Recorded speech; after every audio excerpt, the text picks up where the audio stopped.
नमस्कार, स्वागत आहे आपलं स्पाइस कन्या यूट्यूब चॅनलवर। तर सर्वजण कसे आहात? आशा करते की तुम्ही सर्वजण छान असाल। तर आज आपण गुलाबजामुन बनवले आहेत आणि हे गुलाबजामुन आपण घरातल्याच उपलब्ध साहित्यातून बनवलेले आहेत। तर त्यासाठी आपण आता एक पॅन घेतलेला आहे आणि त्याच्यामध्ये आपण आता फक्त अर्धा चमचा तूप घालून थोडंसं गरम करून घेणार आहे। आणि याच्यामध्ये आपण आता हे तूप फक्त गरम करून मी बाजूला काढून घेतलेले, अर्धा चमचा घालायचा। जास्त जर तूप घातलं तर मग आपले गुलाबजामुन जे आहेत ते तेलात टाकल्यानंतर विरघळण्याची शक्यता असते, म्हणून आपण तुपाचं प्रमाण जे आहे ते अर्धा चमचाच घालायचे। आणि त्यामध्ये आपल्याला हे गव्हाचं पीठ जे आहे ते 1 वाटी घातलेलं आहे, मी मीडियम साईजची वाटी आहे। आणि हे पीठ आपल्याला फक्त 3 ते 4 मिनिटापर्यंत थोडंसं भाजून घ्यायचे। किंचित याचा कलर चेंज झाला पाहिजे, जास्त भाजायचं नाही आपल्याला, कारण जास्त भाजल्यानंतर मग ते खुसखुशीत जास्त झालं तर तेलात विरघळण्याची शक्यता असते। म्हणून पिठामध्ये जो चिकटपणा आहे तो पण कायम, आणि जास्त खरपूसपणा पण आला नाही पाहिजे पिठामध्ये आपल्याला। म्हणजे भाजायचं आहे पण फक्त थोडा वेळ, 2 ते 3 मिनिटापर्यंतच भाजून घ्यायचे। आपल्याला हे पीठ खरपूस नाही करायचे, फक्त त्याचा थोडासा कलर चेंज झाला पाहिजे। आता आपलं पीठ मस्त भाजून होत आलेलं आहे। तर त्या पिठातल्या गाठी ज्या आहेत त्या आपण फोडून घेत आहे। तर मस्त पीठ भाजून घेतले, आता कलर चेंज झाला त्याचा।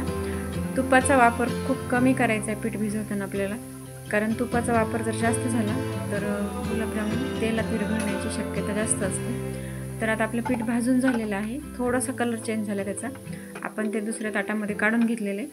आता आपण गुलाबजामुनसाठी पाक बनवून घेत आहे। त्यासाठी मी 1 वाटी साखर घातलेली आहे आणि त्याच्यामध्ये आपण आता 1.5 वाटी पाणी घातलं आहे। आता हे मस्त मिक्स करून आपल्याला साखर विरघळून द्यायची आणि त्याला उकळी फुटू द्यायची। आपल्याला याचा 1 तारी किंवा 2 तारी पाक न बनवता फक्त हा पाक चिकट बनेल एवढाच उकळून घ्यायचा आहे। थोडासा चिकटपणा आला पाहिजे याच्यामध्ये फक्त। आता पाकाला मस्त उकळी फुटलेली आहे, आपल्याला फक्त थोडा वेळच उकळून घ्यायचे। साखर विरघळून फक्त तो चिकट झाला पाहिजे थोडासा। आता मस्त पाक तयार होत आलेला आहे। याच्यामध्ये मी नंतर विलायची पावडर ॲड करणार आहे। तर आता आपण हे पीठ जे बाजूला ठेवलेलं होतं ना, त्याच्यामध्ये आपण फ्रेश 1 छोटी वाटी आहे ती साय जी आहे ना दुधावरची, तर ती घातलेली आहे। आणि 30 वाटीचं माप जे आहे ते अर्धी वाटी दूध पावडर घातलेली आहे आपण।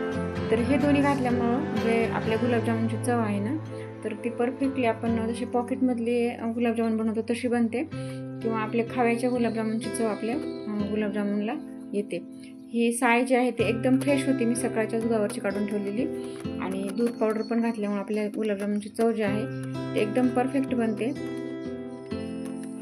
आता आपण हे पीठ आहे ते मस्त मळून घेत आहेत। तर पीठ मळण्यासाठी आपण दुधाचा वापर केला आहे, लागेल तसं दूध आपल्याला घालून पीठ छान मळून घ्यायचं आहे। आता हे मळलेलं पीठ जे आहे ते जास्त सॉफ्ट बनावं म्हणून आपण याच्यामध्ये मी जे आहे ते तांब्यानं थोडं पीठ मॅश करून घेतले, कारण असं जर पीठ रगडलं ना तर खूप स्मूथ बनतं आणि आपले गुलाबजामुन मग फाटल्या जात नाहीत आणि एकदम परफेक्ट मऊ बनतात ते। तुम्ही बघू शकता त्याला एकही चीर गेलेली नाही किंवा असं फुटल्यासारखं दिसत नाही, ते पीठ एकदम सॉफ्ट बनले।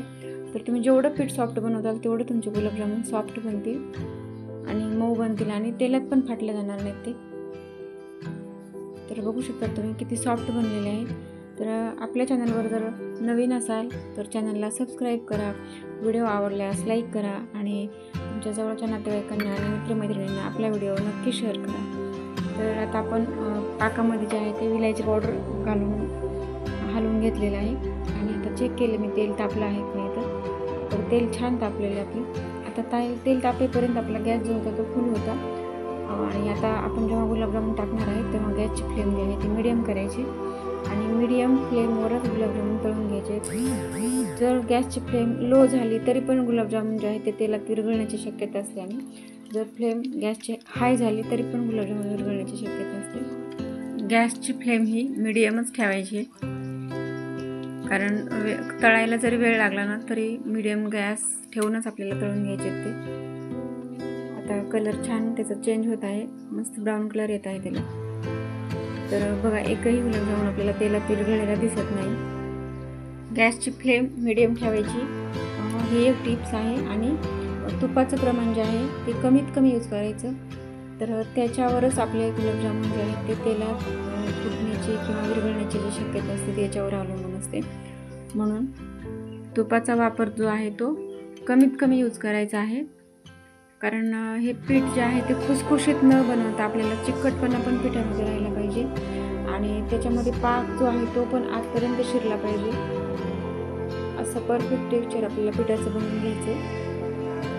तर आता आपल्या गुलाबजामुनचा कलर मस्त चेंज झालेला आहे. मस्त ते गुलाबी तळून झालेले आहेत. बघा तुम्ही कलर पाहू शकता. किती सुंदर कलर आलेला आहे गुलाबजामुनला. आणि खरंच तुम्ही नवीन जर कोणाला हे खायला दिले ना तर ओळखू शकणार नाही तुम्ही हे गुलाबजामुन कशापासून बनवले आहेत ते. तर तुम्हाला ही रेसिपी कशी वाटली.